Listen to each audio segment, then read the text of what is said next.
Hello friends, कैसे हैं आप लोग।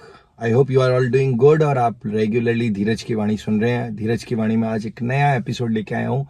ये एक एपिसोड महाभारत का एक अननोन फैक्ट है, या ऐसा फैक्ट है, इंटरेस्टिंग फैक्ट है जो अभी तक हम लोगों को ध्यान नहीं था या कम एक्सप्लोर्ड था, जिसके बारे में पता नहीं था। मैंने भी पढ़ा और मुझे पता चला कि एक अननोन फैक्ट है जो मेरे लिए अननोन था, वो अब आप सब लोगों के लिए नोन हो जाए।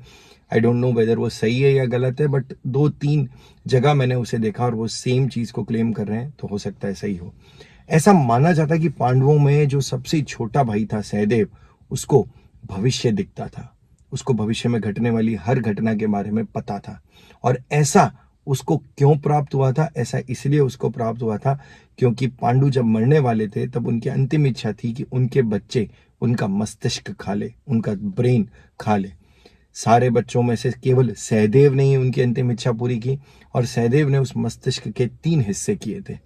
पहला हिस्सा खाने से उसे पास्ट के बारे में सब कुछ पता चला था। दूसरा हिस्सा खाने पर उसको प्रेजेंट मतलब वर्तमान काल के बारे में सब कुछ पता चल रहा था, या जो चीजें घट रही थी, कहीं और घट रही थी वर्तमान में, वो भी पता चल रहा था। और तीसरा हिस्सा खाने पर वो भविष्य भी देख पा रहा था।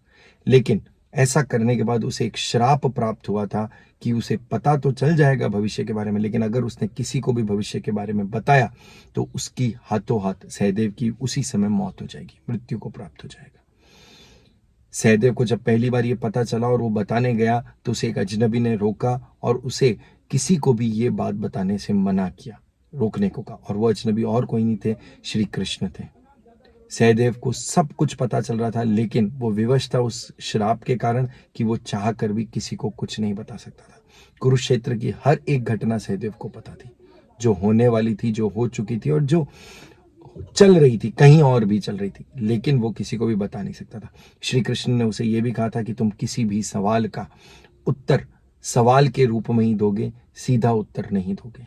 अब मैं नहीं जानता ये सही है या गलत है, लेकिन है तो है, इंटरेस्टिंग है, आप सबके साथ शेयर कर रहा हूं। So thank you everyone, take care, good luck. सुनते रहिए धीरज की वाणी।